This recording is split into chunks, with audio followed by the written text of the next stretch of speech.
This episode is brought to you by Progressive Insurance. Fiscally responsible, financial geniuses, monetary magicians. These are things people say about drivers who switch their car insurance to Progressive and save hundreds. Visit progressive.com to see if you could save. Progressive Casualty Insurance Company and Affiliates. Potential savings will vary, not available in all states or situations.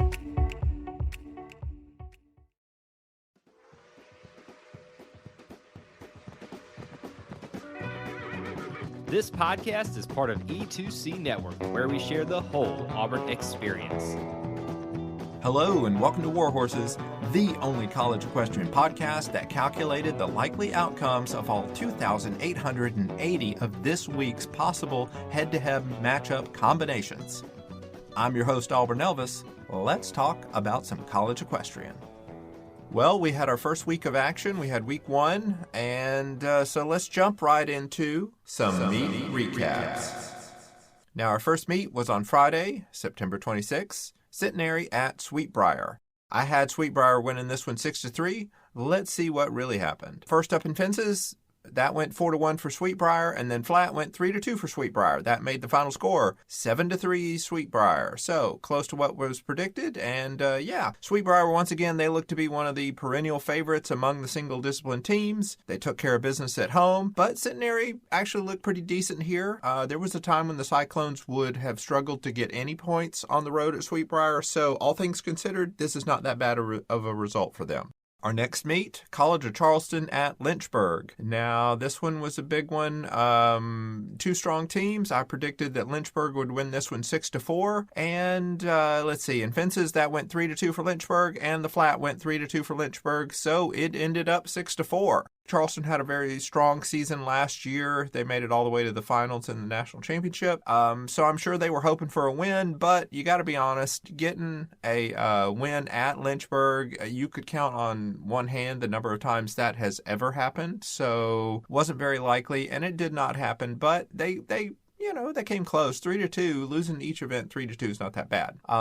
So they probably won't get punished too much in the rankings for this. For Lynchburg, though, big win, and it shows that they are ready to put last year's ending behind them, and they're back to being one of the favorites in the single discipline world. We have another single discipline meet to look at, Sewanee versus Minnesota Crookston. Now, Minnesota Crookston is a dual discipline team, but of course dual discipline teams can play single discipline teams, and it counts for the single discipline team. It does not count against the dual discipline team schedule. I thought that Sewanee would probably win this one 6-4, and let's see what happened. Fences went 3-2 for Minnesota Crookston. Flat went 3-2 for Sewanee. So it all came down to a tiebreaker where Sewanee edged the Golden Eagles in a raw score of like 746-703. So very good win for Sewanee. They're a strong single discipline team as well. So we knew Minnesota Crookston was going to have their hands full in this jumping seat only meet. It went right down to the wire, and the Tigers did get the win. But this was a solid showing for both teams and a nice early season gauge of just how their fences and flat teams measure up. So now we have our first dual discipline meet to look at, Minnesota Crookston at Delaware State. I picked Delaware State to win this one 12-8, and let's see what happened. Fences went 4-1 for Delaware State. Flat went 4-1 for Delaware State. Horsemanship went 3-2 for Minnesota Crookston, and reining went 3-1 for Delaware State. That made the final score 13-6 in favor of Delaware State. So this was a nice conference win for the Hornets.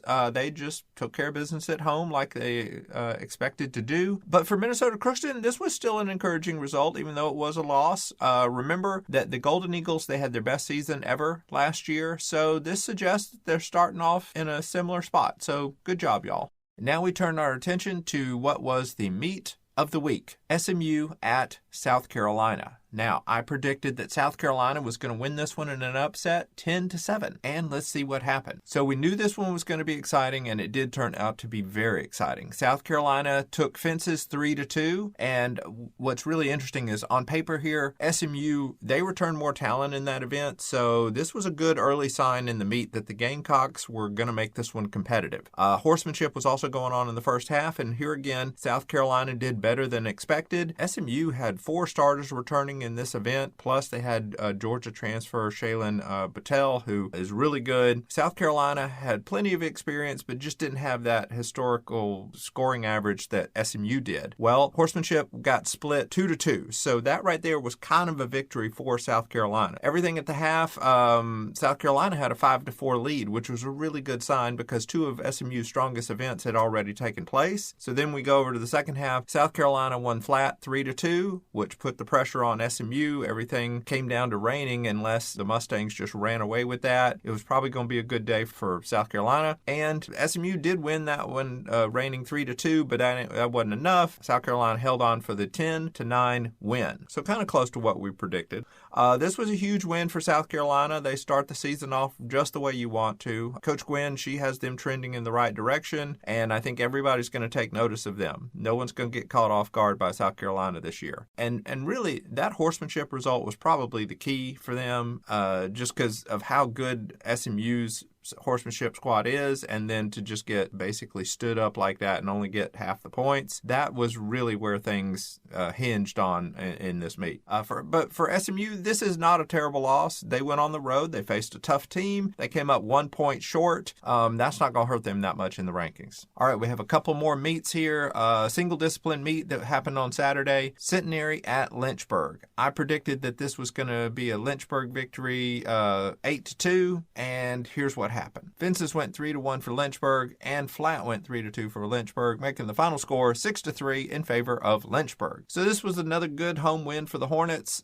Centenary not quite as tough as Charleston, at least the score doesn't suggest that they are, but still Centenary got some points in a tough road meet, so that is something for them to be happy about. We had another meet here, Centenary at Bridgewater. Now, in this one, I thought it was going to be close. I thought it would be a tiebreaker win for Centenary. Let's see what happened. Fences went 3-2 for Bridgewater, and flat went 4-1 for Bridgewater. So, the Eagles get it done, 7-3 total. Nice home win for them. I thought Centenary was going to get the win. That did not happen. Now, I guess I thought this was a neutral site meet, but it was actually over at Bridgewater, which gives a little bit of an edge to the home team because they're riding on their own horses. But Bridgewater looked really good, particularly on the flat, so this was a nice home win for them. For Centenary, they're 0-3 this weekend. Very rough start there. I think there was some hope that they could have taken one of these. It's just not how that turned out. But they got their season off to a decent start. They went on the road, they rode some good meets, and they got 3 points in each one of these outings, so it's not like they got blown out. And now we have one more meet to look at, Swanee at Delaware State. Now, I picked Delaware State would win this one 5-3. Here's what really happened. Fences went 3-2 for Swanee. Flat went 3-2 for Delaware State. That made the final score a 5-5 tie, and Delaware State won the tiebreaker 818-815. So very close in the tiebreaker as well. This one ended up a lot closer than expected, and this is good news for Swanee. Not so good news for Delaware State maybe, but the Hornets jumping squad, they got the win, and that's what you want to do, and it wouldn't have counted against them anyway, but it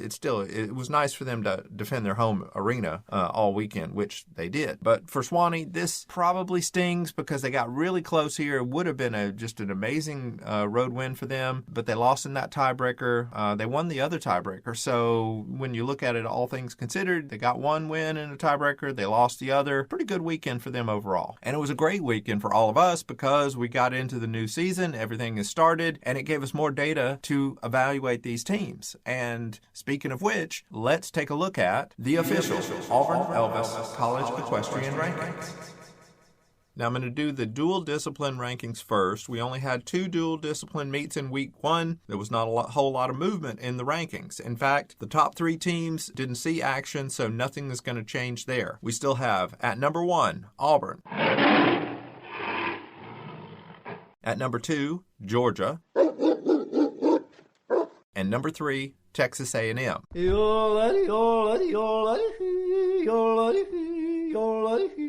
But we do have a new number 4 team, and number 4 is South Carolina.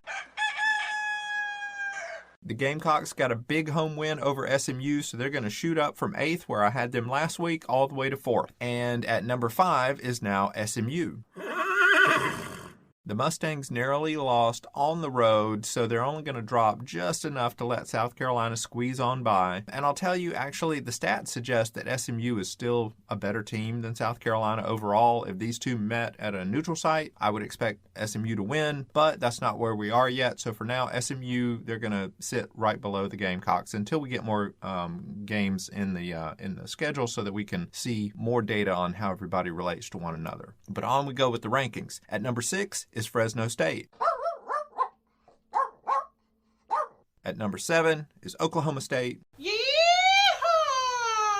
At number 8 is UC Davis. Hello, you. And I just want to point out that this would be the cutoff for an 8-team playoff if things were ending today, which would be very unusual after only 1 week of action. But anyway, just for argument's sake. So for all of the remaining teams, the goal is to get up above this break line so that you are in the top 8 by the end of the season. And here are those teams trying to do just that. Number 9, TCU.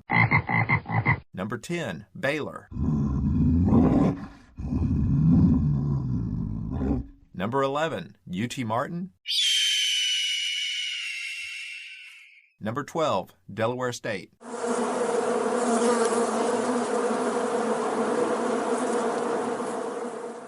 Now, I want to say that I did consider bumping Delaware State up just a little bit after their win, but since it came to the last place team in the rankings, it's not as impressive enough as what you would need to displace UT Martin, who has got some pretty good stats right now. So that's going to make our final 2 teams remaining at number 13, South Dakota State,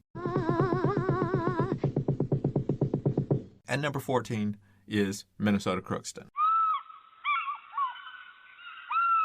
So those are this week's rankings in the dual discipline. Now again, my rankings go by stats and results, so if they look different from the official NCEA rankings, we've talked about that plenty before of why that is, and there you go. But I do want to say this. Those early NCEA rankings are now based on a coaches poll. In the past, there's still the selection committee, and there's a committee of like some coaches and administrators and people in the organization, and they will do the selection invitations for the national championship tournament in Ocala in April. But in these preliminary weeks building up to that, they have changed it now so that it is the coaches doing the voting. So this is a coaches poll now for the NCAA. So we will see if their rankings get closer to being correct, which are my rankings. But let's move right along to the single discipline rankings. Now, these are based on winning percentages of each team's average returning starters, okay? And I also base it a little bit on how many experienced riders you have coming back. But right now, I'm going based on the average of your team's returning starters with experience. If you got one person who rode, her freshman year one time, she's not an experienced. I look at it, basically, you've got to have ridden at least 4 times, started 4 times. Okay, so who's number 1 when I look at the rankings, just the stats? Well, number 1 is Sweetbriar. The Vixens lead the way. They've got an average returning starter winning percentage of 53%, and they have 6 experienced riders coming back this season. Number 2 is Lynchburg. The Hornets come next in the stats. Their average starter winning percentage is 45%, and they have 5 experienced starters returning. Number 3 is College of Charleston. Now, the Cougars check in here with an average starter win rate of 43%, and they have 7 experienced starters coming back this year. So that makes our number 4 team Dartmouth.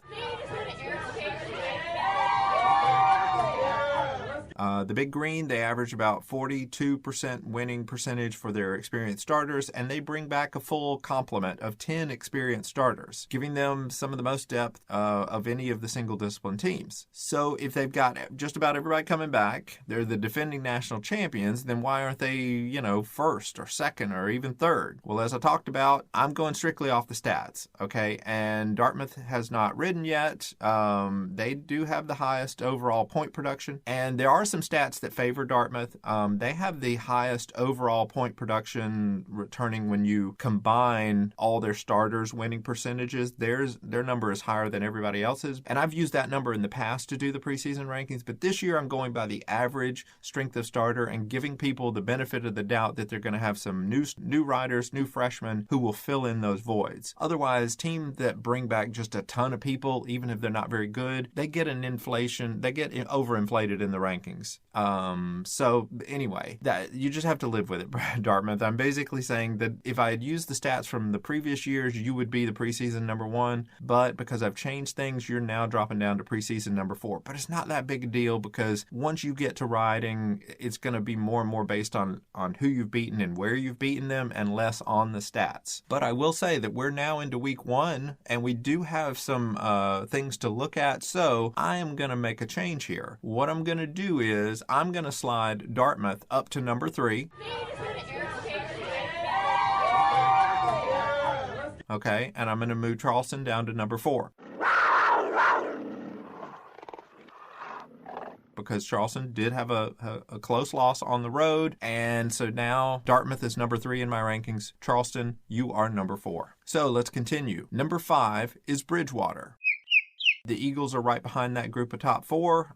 They have an average win rate of 42% for their experienced returning starters, and they have 9 of those. So good place for them to be in, and we saw them do pretty well this weekend. Number 6. Okay, so if this were still the preseason, I would have Sacred Heart at number 6. But with Swanee having a pretty strong performance up in Delaware, I'm going to bump the Tigers up to number 6 here after week 1. So, Swanee, you are now number 6. The Tigers average about 41% with their returning experienced starters, their winning percentage rate, and they have 10. So they have a full complement of returning starters as well. So now we look at number 7, and that is Sacred Heart. The Pioneers are also averaging about 41% per starters, and they have 8 experienced riders returning to begin this season. And now our number 8 team is Berry College. The Vikings come in with an average starter win rate of 31%, and they return 8 starters this year. And that makes our 9th team Centenary. It's a twister! It's a twister! The Cyclones round out this list. They average about 30% per starter, and they have 7 experienced starters coming back. So that is our preseason and week 1 single discipline rankings. So now we're caught up just like the dual discipline squads. And yeah, so we'll see how things hold up once we get more meets in there. But right now, yeah, that's a pretty good rankings to start things off with. Now let's take a look at the meets that are coming up this weekend with some meet previews. First off, on Friday, October 3rd, UT Martin at South Dakota State. This is an ECAC matchup. Last week we saw Delaware State and Minnesota Crookston square off. Now we've got 2 more ECAC teams that are going to begin their conference season as well. And what I'll do is we'll do a quick rundown of who the stats favor in each of these events. In fences, I've got UT Martin winning that one 4-0. On the flat, I think the Skyhawks are again going to take this one 4-1. In horsemanship, I'm going to give this one to South Dakota State with a 3-1 edge. And then in reining, I think UT Martin's going to come out on top 3-1. Add all that up, and I'm predicting a 12-5 win for UT Martin. Our next meet is Baylor at Georgia. This is a non-conference matchup between 2 teams that had very different seasons last year. Georgia made that shocking run to another national championship, while Baylor, they failed to earn an invitation down to Ocala. But none of that matters this Friday. The main storyline is going to be just how many starters lost from that championship team compared to Baylor, who returns about twice as many starters. So how will that experience benefit the Bears? When we look at over fences, Georgia, I think, is going to win that one 3-2. On the flat, Georgia here again, I think they're going to win that one 3-2. In horsemanship, Georgia looks stronger and should win that one 3-1. And in reining, I think Georgia's going to win this one 3-1. So if you add that up, I've got a 12-6 win for Georgia. So the stats say that Georgia should win every event and kind of cruise to a comfortable home victory. But I do want to point out that the Bulldogs had some early season struggles last year at home, and Baylor is dangerous. Less experienced teams can get tripped up early, and Baylor has a lot more experience. So we'll see what happens. happens. But the numbers say that Georgia, y'all should be okay, so I'm sure you have nothing to worry about. Minnesota Crookston versus UT Martin. This is another ECAC matchup, and it's a neutral site meet. Minnesota Crookston is looking stronger than ever, but will it be enough against the defending conference champions? Well, let's take a look. In fences, I expect UT Martin to win that one 4-1. On the flat, I think the Skyhawks are going to win 3-1. In horsemanship, I think Minnesota Crookston has their best chance, and they'll probably get a 3-2 win in this event. In reining, I think UT Martin wins that one 3-1. Add all that up, and I think it's going to be a 12-6 UT Martin victory. So the numbers do favor UT Martin. Minnesota Crookston can get a few points, maybe even win horsemanship, but I think getting the overall win is going to be a bridge too far, but we will see. Okay, Oklahoma State at TCU. Now, even though I am obviously an Auburn fan, I am not going to say that Auburn's meet is the meet of the week because I think this matchup between Oklahoma State and TCU has bigger implications. This is a Big 12 showdown between the two perennial powers in that conference, and it is an early chance to see what this season's version of both of these teams is going to look like. As I covered in the preseason episode, I am worried about TCU. The Horned Frogs are rebuilding after losing a good chunk of their starters, while Oklahoma State returns a lot of last year's firepower. Here's how the stats suggest that the events are going to go. In fences, I think Oklahoma State's going to win 3-1. On the flat, I think that's going to be a 2-2 tie. In horsemanship, Oklahoma State should sweep this one a dirty sweep, 4-0. And then in reining, Oklahoma State would get that one 3-1. So if you add that all up, that is a 12-4 win for Oklahoma State on the road, which, that would be big if it happened. So yeah, the stats suggest that Oklahoma State should roll through this one, but being at home is going to help TCU. We just don't know how much. Remember that also that equestrian is a zero-sum gain, so when you look at this 8-point margin between these two teams that's projected, that's really just 4 matchups. If there are just 4 matchups that flip and go the other way, the numbers could go from it being a big win for the Cowgirls to a tie ball game. We'll see how it goes. Best of luck to the Horned Frogs on that one.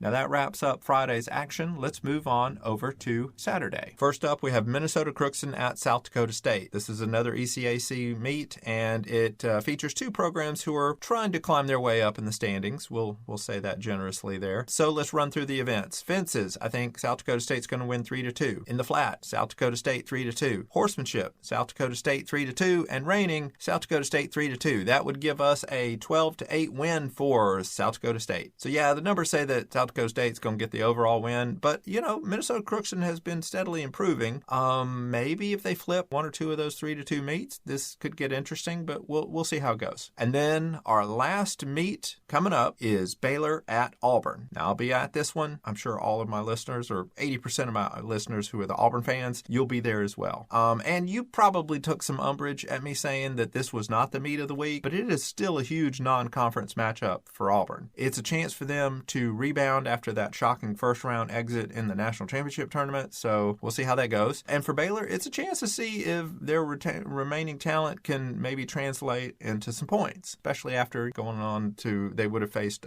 Georgia yesterday, or the day before. Well, when we look at the events, here's how things break down based on the stats. In fences, Auburn should win 4-1. On the flat, these teams should split 2-2, which again, the flat has historically been kind of a mixed bag for Auburn, so going 2-2 in this event wouldn't be the end of the world. In horsemanship, Auburn has a major advantage, and the stats suggest that they will sweep that event 5-0. And then in reining, Auburn should win that one 4-1. So yeah, should be a good day for Auburn's reigners. If you add all that up, it projects a 15-4 Auburn victory. The numbers say Auburn should get a comfortable home win, but I think the bigger storyline is just going to be how sharp do the Tigers look right out of the gate. Baylor has the talent to make things interesting if Auburn is not focused, and we're going to find out if they are. And yeah, we'll be back next week with a recap to tell you all about it. Now, before we wrap up the show, I want to take a minute to talk about some of the improvements that I'm making to the show behind the scenes. And a lot of this is probably going to be helpful to the riders who listen, so you and your parents are that 20% of my audience, so so I thought I would give you a little peek behind the curtain. Now, I'm sure a lot of y'all are familiar with AI. You've probably heard things about how by the time you riders are entering the workforce, there won't be a workforce for you because the AI will have eliminated all your jobs. That's probably not true. What is more likely is the AI is going to make a lot of you better at your jobs, because what AI basically does is it puts automated tools in the hands of workers, and I've got a really good example of this for you. Now, years ago, I noticed that because everything that you will read about this sport is written and published by someone who is employed by one of the teams, it is very hard to get an honest sense of what to expect when these two teams actually meet, okay? If you go read Auburn's preview right now of the Baylor meet, it's going to go on and on about Auburn's All-Americans returning and how tough Auburn is at home, yada, yada, yada. And if you read Baylor's preview, it's going to tell you all about their jump and seat talent and who their key reigning returner riders are, like Sadie Peters and Riley Kachat, who I call Riley Kachow. And that's what you're going to get the impression if you read the Baylor preview, okay? Realizing that the expectations are based on who you're reading, I set out to start compiling the stats. And yeah, I compiled the stats on every rider in the season, so that way, if Riley Kachow were to go up against, say, Auburn's Alexia Tordoff over in reining, I could tell you, well, here's who we think is more likely to win that point. Because Baylor fans and the Baylor rider over there would probably tell you, oh, it's obviously Riley. But Auburn fans would tell you, well, it's obviously going to be Alexia. And the truth is, they are very, very, very even in their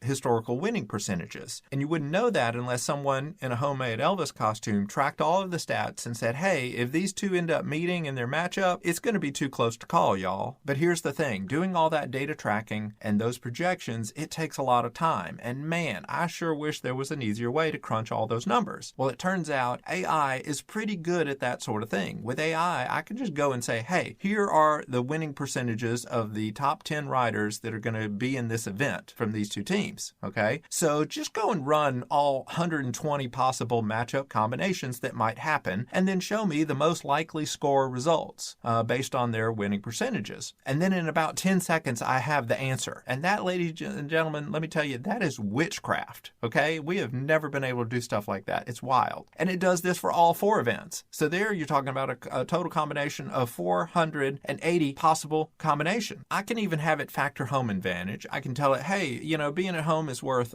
this much of a winning percentage bump. Factor that in and give me the new scoring projections now. And it just does it. It's crazy. It's astounding to me how much you can do with tools like this. So in between all the doom and gloom about being taken over by robots or not having enough jobs, I just want to point out how amazing it is that tasks like these, which were never realistically possible to do before, can now be automated. So I just want to say also, if I didn't pick your daughter to win her head-to-head matchup, that's okay. That's not me. That was AI that did it. So ka-chow. Well, we're going to see how all those upcoming meets shake out, and we're going to see who AI predicted, and we'll get back next week together and we'll talk about it. That is all for this episode. I am your host, Auburn Elvis. Thank you very much for listening, and War Horses. Thank you for tuning in to today's episode on the E2C Network. On your way out, I want to remind you to stop by e2cnetwork.com. It's your one-stop shop for all our content across our podcast, YouTube channel, and much more. To stay up to date with us, make sure you're following social media accounts such as Facebook, Twitter, and Instagram. While our content here may always be Auburn sports heavy, if it's orange and blue, it's what we do. War Eagle.